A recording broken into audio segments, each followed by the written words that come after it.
Welcome to the ADDA, where curious minds gather for deep, intentional conversations that spark new understanding. I'm your host, Deepa Mirchandani, founder of the Deep and Meaningful Consultancy.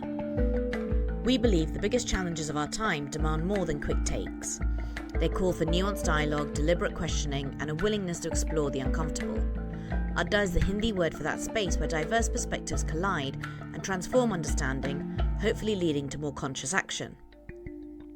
In today's episode, we're sharing a snapshot of a group session with Lauren Scott Harris, founder of Earnt, a platform for connecting people with community activations through the brands they love. From painting walls and gardening in inner city schools to get their favourite coffee, to litter picking on the Thames to get into exclusive restaurants, Earnt is mobilising people across the UK to step into and connect with their neighbours.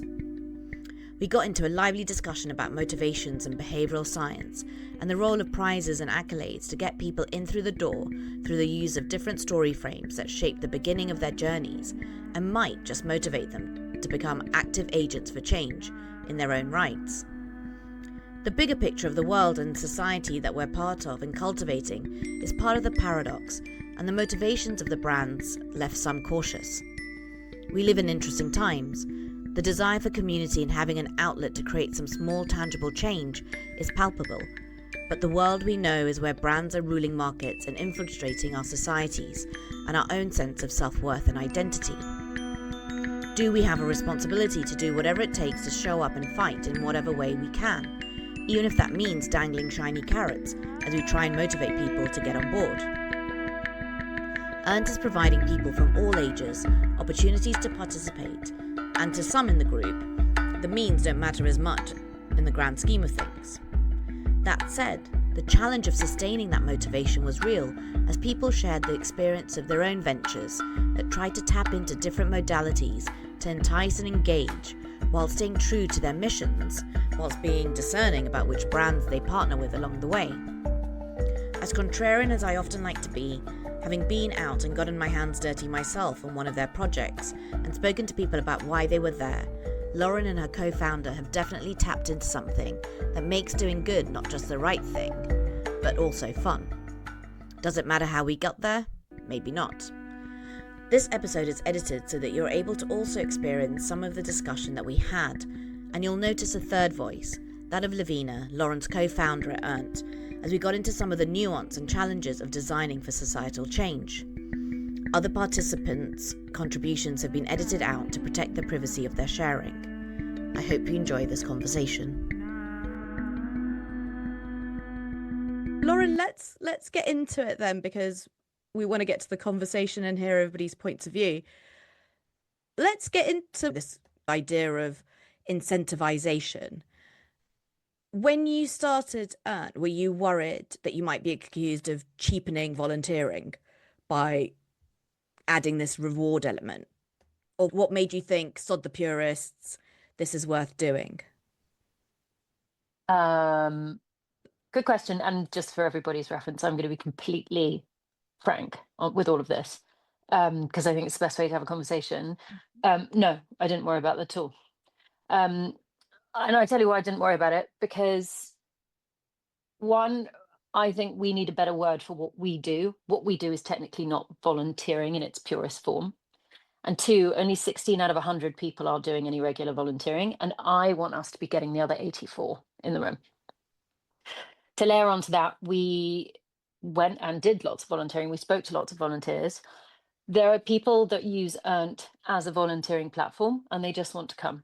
And because we're making it bite-sized and because we're giving it to them through some technology, which is slightly more user-friendly than many other volunteering sites out there, they find that very user-friendly and they use it for that. But then secondarily, when we would say to those people at the end of the volunteering, oh, listen, if you don't want the thing, because quite a few people would come and they'd say, listen, I just want you to know I'm here to paint the school. I'm not here to get the Hagen coffee. The moment we would say, oh, you don't have to take the Hagen coffee. That's okay. You can leave your cup here. They go, well, I may as well take it. And whether they take it and they give it to a friend, and whether they take it and they throw it in the bin, or whether they take it and then 3 weeks later it's raining and they think, I'm going to go and get myself a free coffee, I don't mind. And for anyone that was already volunteering, if they wanted to come and receive an ETI, then they're welcome too. So while it was definitely a consideration, I don't think from a kind of, I don't know, I didn't feel that we were coming into it and making something that was unpure. I felt that we were doing a bolt on, which would attract a different type of person, perhaps, which I'm sure is pretty controversial. And so there's two elements to this. I think there's something about the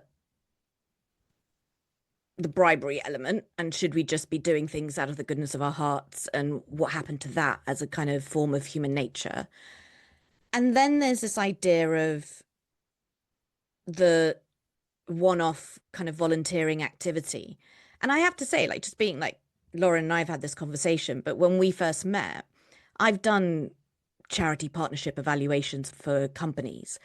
And when you do this impact evaluation and you speak to the charity partner, sometimes it's like, oh my God, companies are asking us to arrange these days for their teams. And it takes so much resource to organize. And we're not sure about the impact that they're actually having. But it feels like to take the money, there's a restriction to it. And so I was really skeptical about the Earnt model. And then because I like to go and challenge myself, I then was like, right, I'm going to go and hang out with the team. And I did one of the Haga paint days. And then I spoke to the headmistress from the school was there. I spoke to other people who were doing it. And it completely, like, it did change my perspective on it because it felt genuinely people were connecting with each other. And there were loads of people who'd done it multiple times. So there is a bit of this secret sauce that you're creating and how you're motivating people that makes them want to keep coming back, because there's this adding value bit, but there's all like to the organization and the place where the impact's happening. But that whole kind of mental model of how do you sustain engagement, is that the prizes part? Because how many Hagen Cups can people have?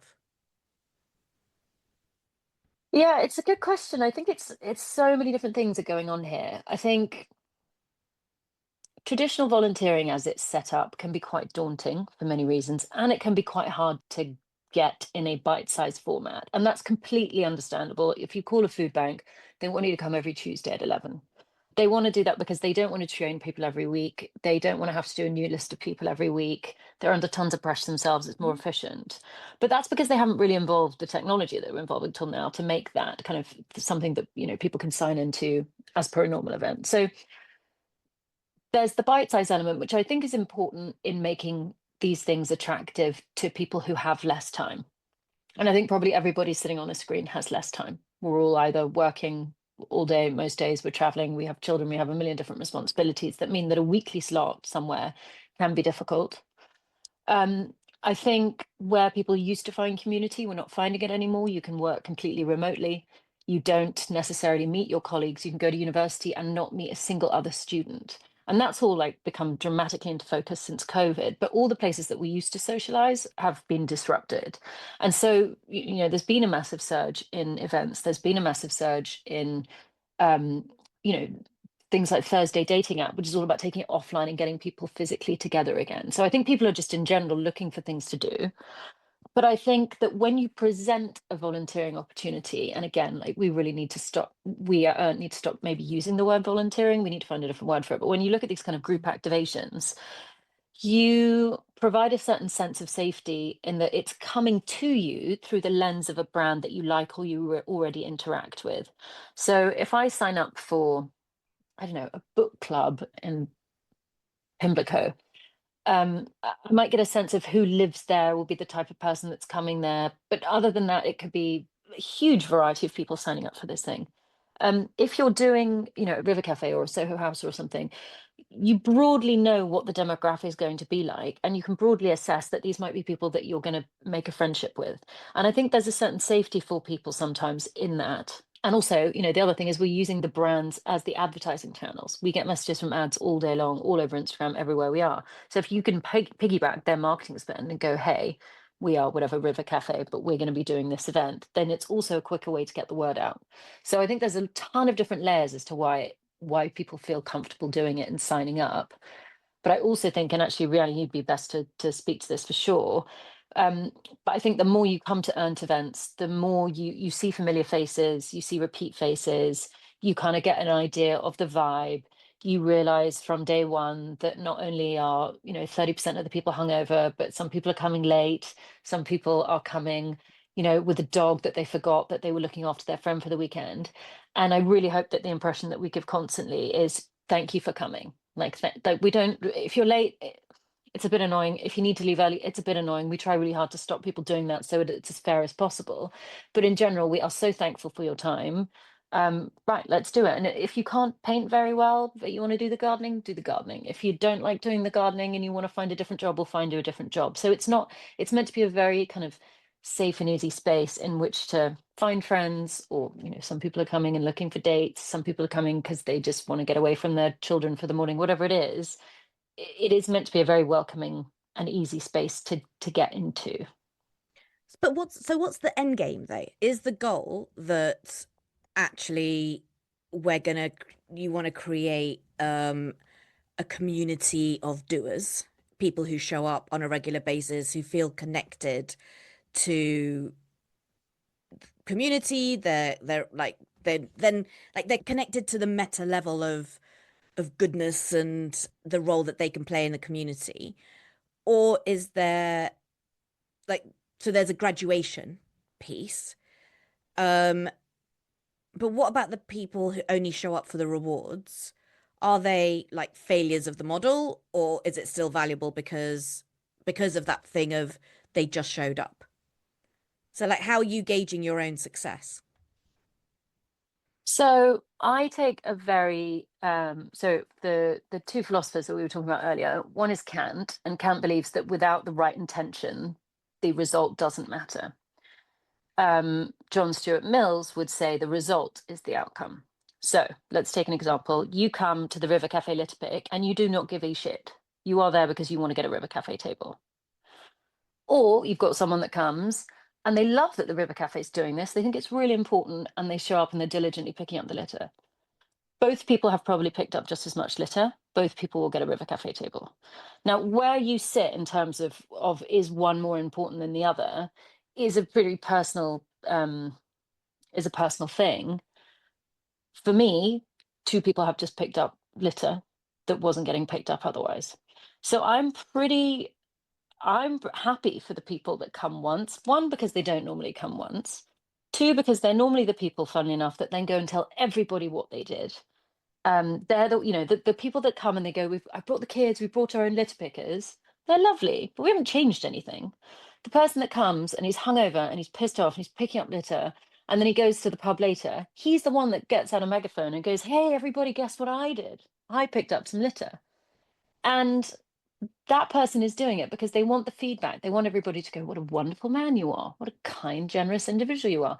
And if that's a feeling that they like and they go, "Oh, okay, well, it wasn't that I got out a black Amex and everybody kind of paid attention. It was to me. It was that I did something good and now people are giving me good feedback on that." Then that will trigger them to potentially do it again.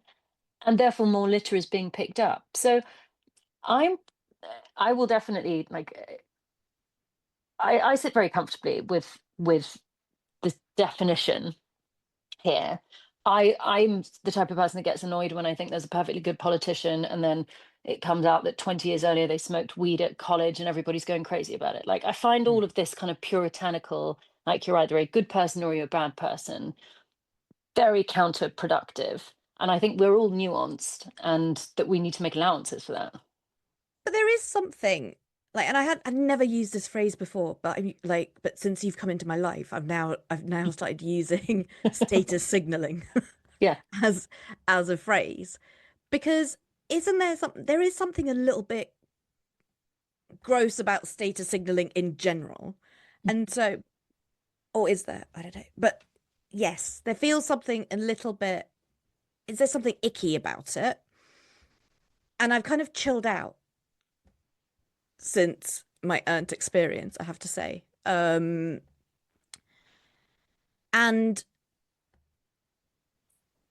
this kind of ethical element of, are we just substituting the drug? And which is why, like, in the title of this, like, we were really deliberate in calling it, is it the gateway drug? Because there is this kind of consumer centric, look at me kind of model of society that we've created. And then now it's, oh, look at me, look at me, darling, I've just cleaned up and I'm now going to River Cafe. But I'm kind of sitting with that, but I'm also sitting with the paradox and liking the fact of just get over yourself, who gives a shit? Let's all just do something. And I mean, I I don't like think this balance feels a little bit like it feels like there's a tension in that I'm kind of holding. I don't know if other people are holding it. Maybe people have got over themselves and I need to. But do you know what I mean? It feels a little bit like we're just I replacing this. I don't know if we're replacing it. I think people want to be seen. I think I think people want to be acknowledged, regardless of who you are. If you do something, it's really nice when someone says thank you. Now, were we all completely Zen and Buddhist and able to just go along doing everything in a quiet vacuum, that would be incredible. But I don't think that's how we are, and it's certainly not how we've constructed society. Mhm. Like that. What I think what pisses me off is to I have an 8-year-old son, as most of you know. Trying to explain the world to him sometimes hilariously makes no sense, and then take it, forget even him, just try and explain it to an alien. Like an alien lands on Earth, and they go, who are these people? Oh, these are movie stars. Oh, right. And they're very important? Yes. Well, they tell us stories and they make a lot of money to do so. Okay, great. And who are these people? Oh, well, these people look after our children all day long at school. They keep them safe. They teach them the rules of the world. Uh-huh. And why are they poor? Oh, because we don't consider them that important. Great. And who are these people? Oh, these are pediatric brain surgeons. Can anyone name a pediatric brain surgeon? No, we can't. And I think we've gone off in such a direction of just valuing anything that capitalism reflects back to us is loud and shiny. And we've Mhm. moved away from the heart of what and who is important. Like, who cares? Like, who's going to call a movie star when your child's ill? Who's going to call a movie star when you're in a car crash? Like, that's just absolute fluff and nonsense. And I think what I heard Ernst does in a very, very small way is make it is when people do a good thing, is we go, well done, you did a good thing, rather than just like, yeah, who works in the food banks? I don't know. Someone will do it. The older people will do it. Someone will pick up the slack. Someone will some of the people will be staff in the care homes. It's like these are really, really important roles, and we go after what's shiny and what's famous. And if we have to if we have to make doing good things a little bit shiny and a little bit famous, or try and get people moving towards the other side a bit more, then I don't mind dangling a bit of a carrot to get them doing it. And I think we need a few years to see whether they will. Like, a lot of people, we know a lot of people that come and do Earn stuff repeat. We know a lot of people that do Earn stuff then go and sign up directly with the charity. And that, by the way, is like the ultimate goal. That's amazing. If someone comes and hosts the Age UK summer party with us, and then we see them talking to the person who's actually put it all together at the end, and they go, yeah, I can come and play Scrabble on a Tuesday sometimes. Brilliant. Like, the ultimate goal of Earn is that it wouldn't need to exist. But if we need to migrate people a bit from doing absolutely nothing to doing a little bit of good, and everybody really giving them a round of applause at the beginning, as you do with a child, when they, I don't know, do their homework on their own or something. It sounds really patronizing, but I think we need to overswing the pendulum to get it rectified. I think there's something really interesting in that because, as kind of pokey as I'm being, it's deliberate because I think there's kind of small acts and that leading to it's kind of like the normalizing of, and I don't like binaries like being good. I kind of think that feels like we're over egging something as well, because I think we hold complexity. Um, but being better, say, or just Mm. showing up in these small incrementals and what then the ripple effects can be. I think that's super inspiring. How do you look at it from the brand, like from the business side of things? Because there's also this kind of not wanting to seem like greenwashy and Mm. for brands to use you and your intentions to build brand loyalty, to kind of engage customers and consumers. but they're not really that fussed. How like worried are you about who you're partnering with and why, what their motivations are? Yeah, it's a really good question. It's one that we talk about all the time, and actually really interested to like throw this one out to the group as well, because Mhm. the lines that there is not a kind of definitive red line that we have at the moment. In that brands sometimes are doing really well over here, and you talk to the marketing manager and you really, really believe them and you think that they're doing this here, but it's actually not backed up by the finance department or whatever it is. And it's going to be very difficult for us to get into the actual like black and white truth of a company and whether their motivation matches their execution and all of those things. Um, so it's definitely something that we are constantly looking at, and we have brand collaborations at the moment which we're literally sitting and debating, like, okay, we can see that they're really good on sustainability and their environmental policies, but we can see over here that there's this and this. And I think it's what it almost comes back to the question that we had about the consumer. Like, is the consumer allowed to be nuanced? Like, does it matter if, and this is completely hypothetical, by the way, but let's say Ruthie Rogers 10 years ago was filmed chucking a plastic bottle out her car on the motorway. Does that mean now that her hosting a cleanup for the River Thames is invalid? Does it mean that there are certain people who go, I don't believe it, I'm not coming, it seems hypocritical? Aristotle would say that people are allowed to change, that ethics is something that evolves. And if you put that in a corporate situation, that means that you would work with companies who you think are on the path to do better things, whether that's because it's a genuine motivation of theirs, whether it's not because they've got someone in the company that's very, very environmentally minded, whether it's Mm. because they think they have to do it to attract the consumer. Again, like there's multiple different reasons and motivations that they may or may not be doing it. But I think where we sit with Earnt, to be really, really reductive, because of course we've got views on all of it, but we are neither the volunteers nor are we the brands, we are a system. And I think my goal for the output is much more focused on the consumers. I want to change behavior. And Lavina and I talk about this all the time. We want people to start or seeing, oh my God, what do I really want? I really want Glastonbury tickets. Great. Well, I can see that if I do 50 hours of tree planting this year with a really like an Earn to set it up with this company that are going to plant them in the right place, and it's not going to be performative and it's genuinely impactful, right, I'm going to have to put in this hard time, but then I can access the thing I really want. Amazing. And every year we want to push that. So it might be you do 4 hours of work to get your Hagen Cup this year, and in 3 years time it might be 12 hours, but we've got to start with people where they are. We've got to work with what we can, and we've got to get people into the system.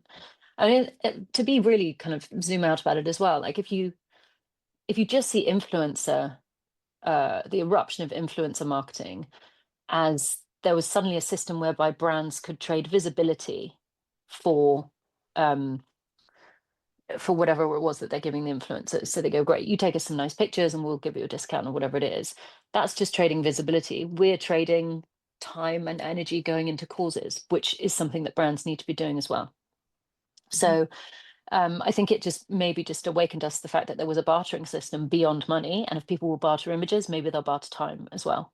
So, but for me, the best thing is would be young kids getting into it, would be to like get cue barged by somebody at Legoland because they've got a little wristband because they and their family did 2 hours of litter picking before they got there.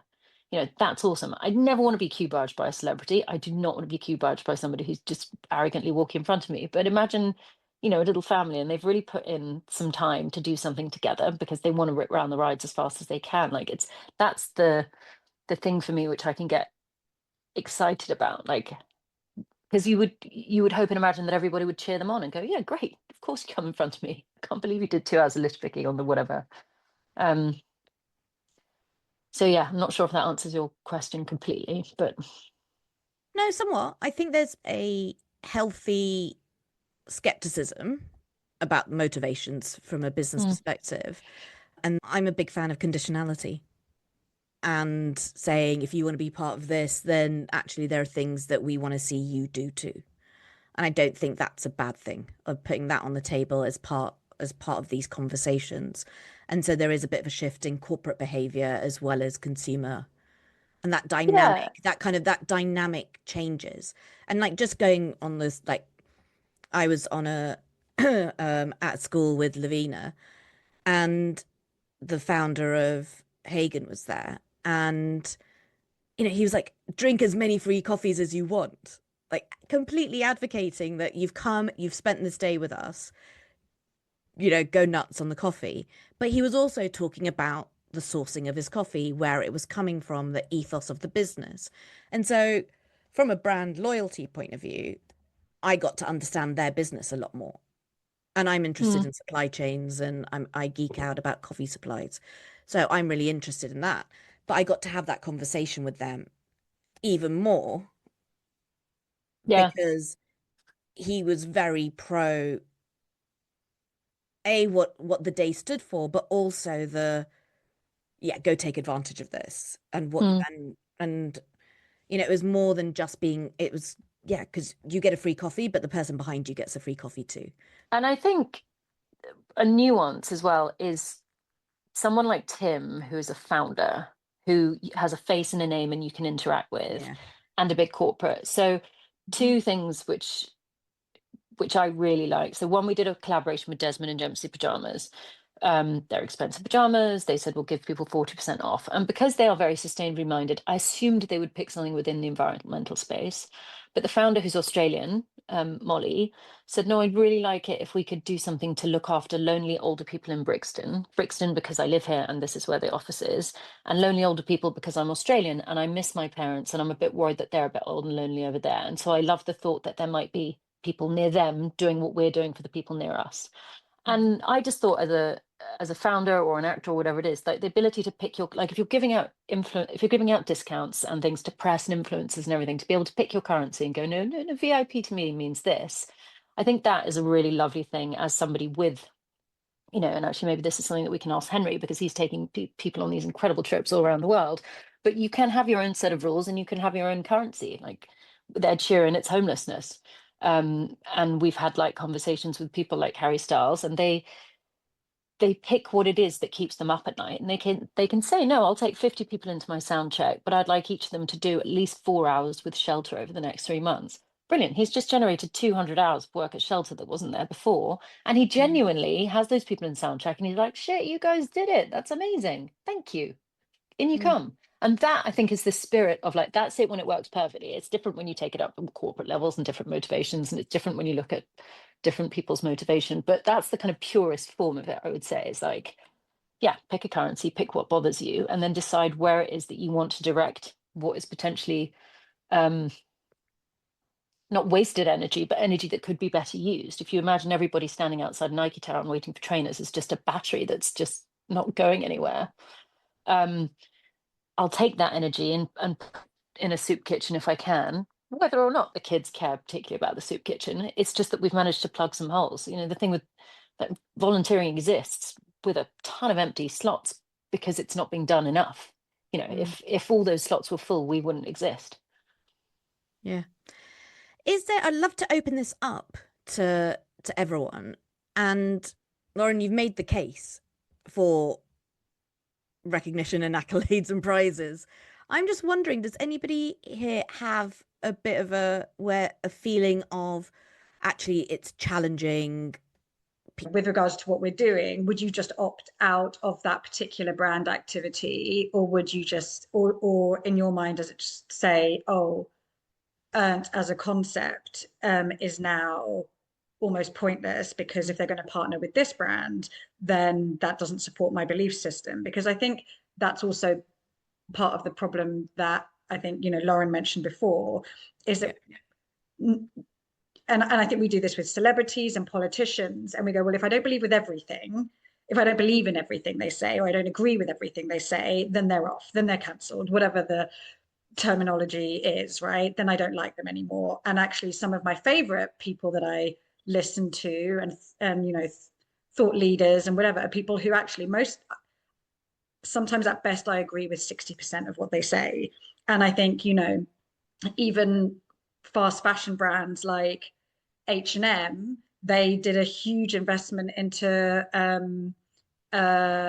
more sustainable fabrics, but at the same time, they're probably the world's biggest polluter of. So should they not bother at all? I mean, ideally, they just wouldn't create any new clothes. But again, do they do nothing, or do they do something? Because they're not going away. So, like, where do we, again, back to Lauren's point, where do we draw the line? I would rather everyone's doing something, but of course there are some companies that literally do nothing. But you know, we spoke to a brand recently, which is a brilliant brand. It's been bought by Unilever, and I know everyone has very strong feelings about Unilever. And that wasn't actually to do a collaboration, but they wanted us to come and speak to their team, and it was brilliant. And I had no idea actually that they were owned by Unilever when I went to speak to them, and I found that out afterwards. So I guess it's back to the original point that Laura made. How and where do we draw that line? And I would hope you just wouldn't come on the activations with the brands that you don't support or like, but you would continue to do so with the others. And hopefully the things that people learn on those activations that we do, do you know what, maybe a terrible thing to say, maybe one day it makes them go, oh, actually, I'm not going to buy that product anymore. Probably not immediately, but maybe in 5 years' time, because now they've been volunteering so much, they understand the world a little bit better, and they're a bit more conscientious with their brand choices.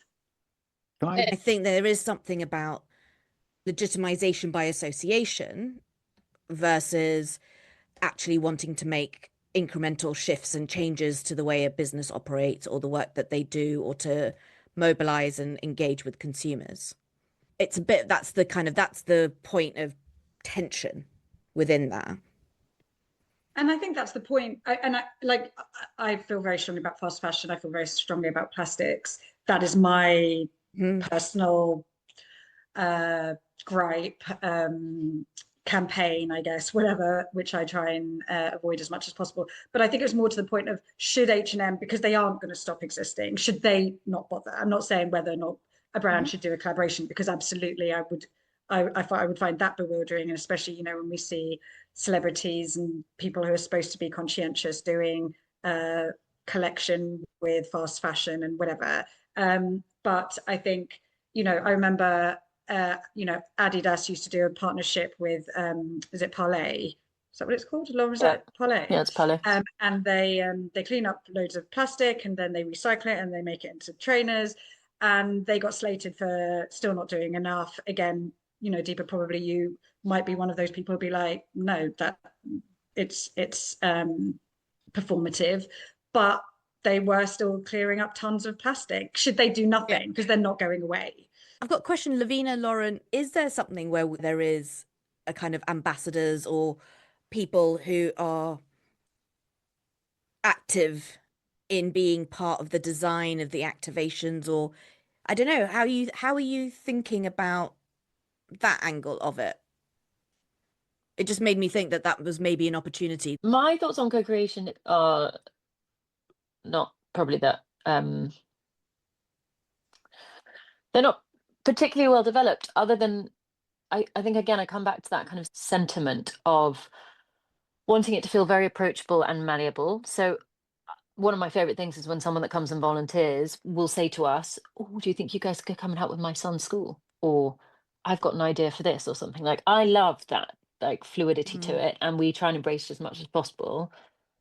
Another thing which I absolutely love, and I think kind of comes into the co-creation, is when someone puts on, I think as Riani, maybe you have, and a few other people, someone puts on their LinkedIn on the Monday, I had an unusual weekend, and it's a picture of them in a skip or something.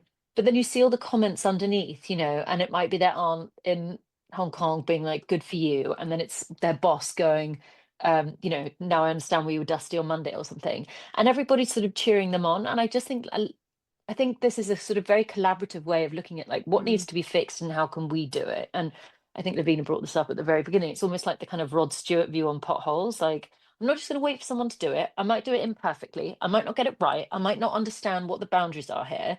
But if I see that there is a local primary school and they are desperately in need of a paint job, and I can rally up 4 people to do it, then forgive me if there's a bit spilt at the bottom and it's not perfect, and we realize that we're not particularly good painters. It's sort of all that enthusiasm and energy, I think, that sometimes people have and are worried that if they don't do it absolutely right, then it's not valid. And I think the more imperfection we can have, and that, and through that, I mean, like, make it something that everybody can be part of, the better it is and the more it grows. I love it when people come hungover. I think it's the best, because they still came. You know, I never look at someone and go, oh my God, you're in complete pieces and wow, you must have had a big night. I'm like, shit, you still came. That's amazing. I'm over Yeah. here.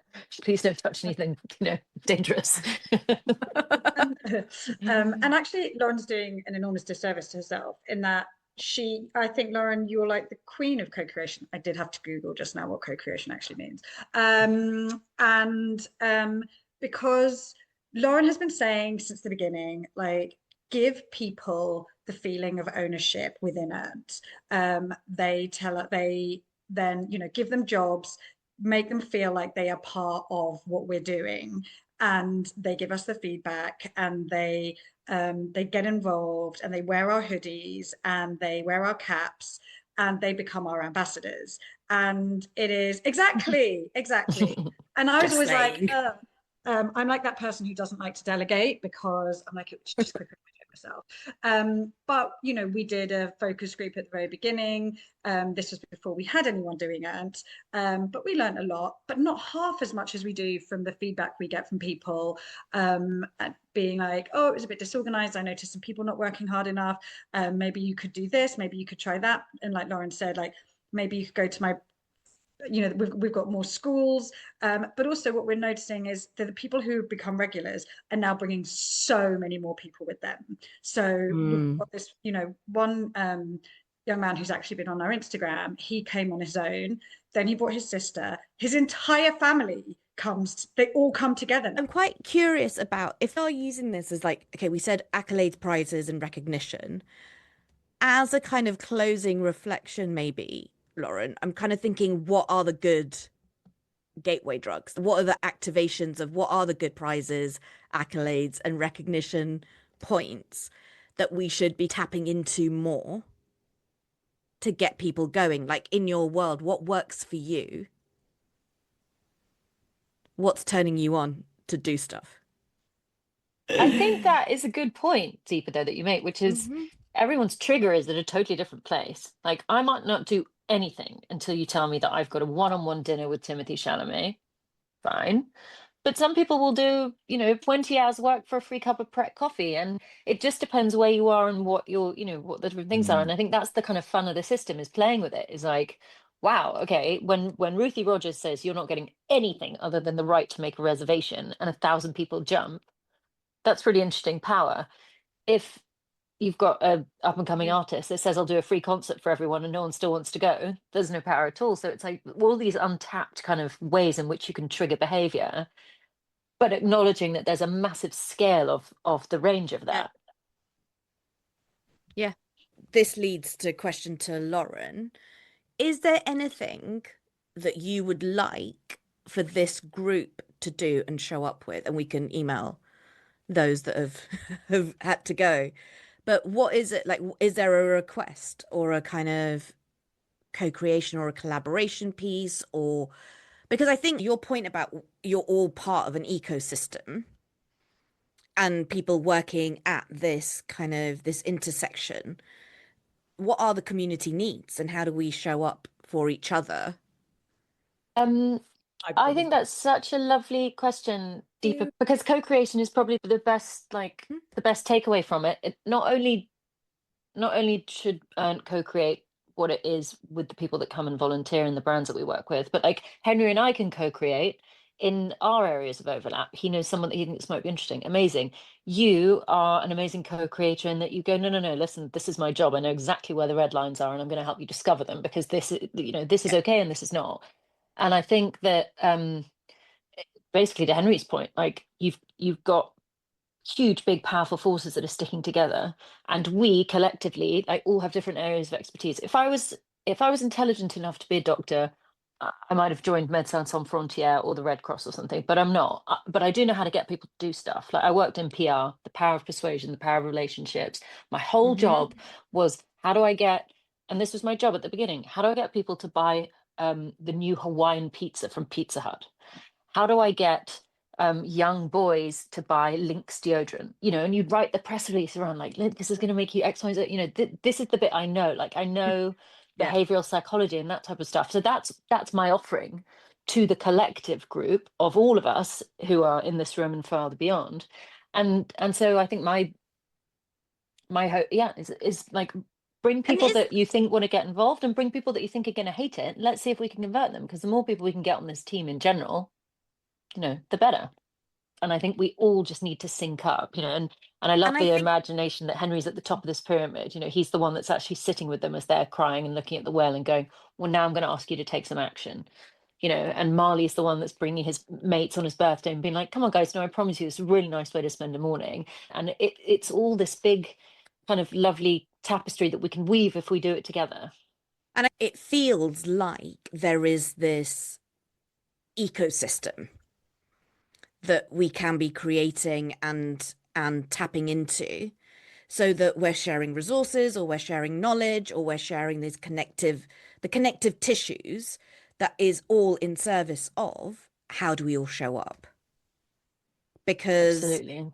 Because I think there's an appetite, and I think there's people don't know how to do it, or they don't know where to do it and at what level. Let's make it as easy as possible. And maybe it's this cross-pollination and looking at this web. Yeah, well, it's exactly that. And none of us we're all at different stages. And I'm very, very happy, and admittedly on the kind of almost like silly end, and hopefully the overlay between hyper consumption and individualism. And I just want to pull you slightly over here. And when I've got you slightly over here, I want you to watch a video that Sam made. And when he's done that, he's going to get you to get a course that Christabel designed. And when you've done that course and you've made your billions, you're going to go on holiday with Henry. But it's like, we can all play different bits of it. Yes. And none of our bit has to be all of it, and none of it has to be perfect. But there are lots of different jobs that need to be done within it. And as I say, like, my skill is persuading you to do something, and that's it. I'm not a biologist. I'm not an environmentalist. I know as much as I can, and I care to. But now I pass you to somebody else for their expertise.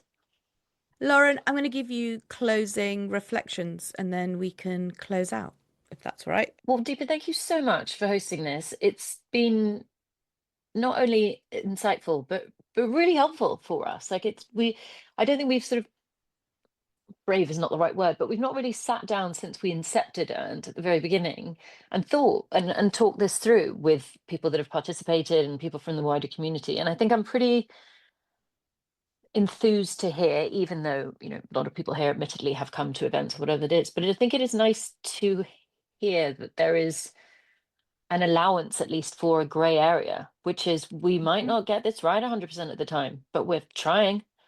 And, and that's kind of the silly joke I made about people turning up hungover. It's not ideal when you come hungover. You're going to be a little bit less than productive, but you still came.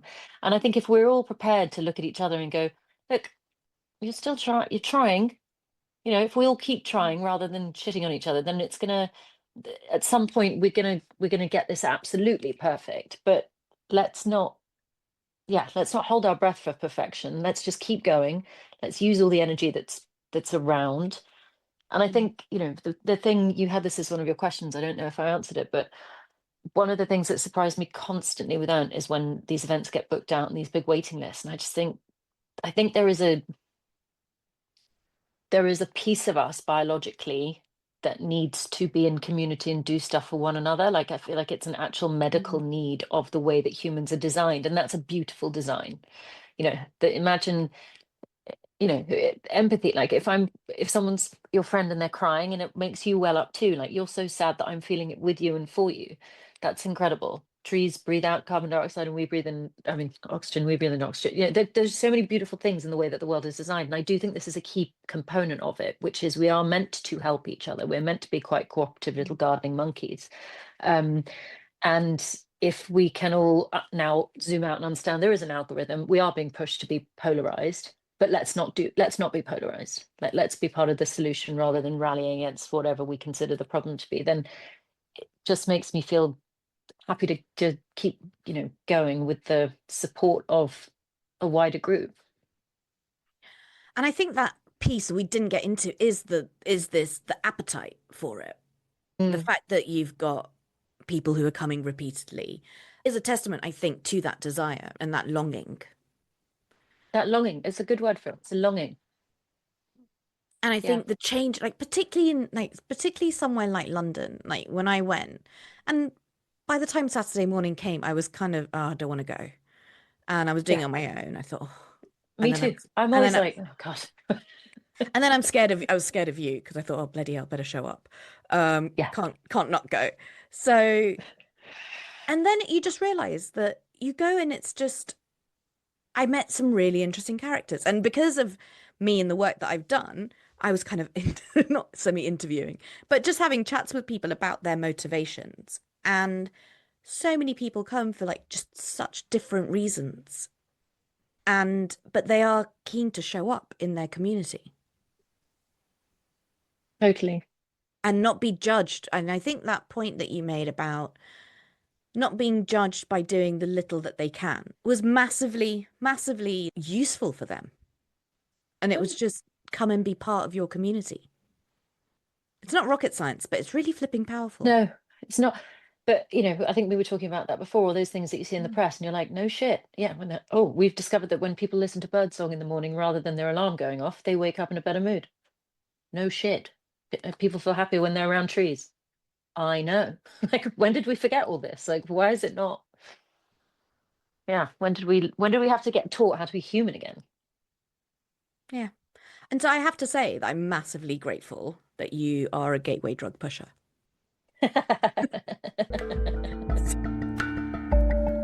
Thanks so much for listening to this episode. If this conversation sparked something in you, don't let it end here. Share this episode with someone who needs to hear it, or better yet, gather your people and dive deeper into these ideas together. The world changes one meaningful conversation at a time. If you'd like to join one of our Group ADDA sessions, keep an eye on our website, which is www.deepermeaningful.co, or sign up to our monthly newsletter and be the first to know what's coming up. The ADDA is brought to you by the Deep and Meaningful Consultancy. And our music is from the song Unreasonable World by Bernard Schimpelsberger.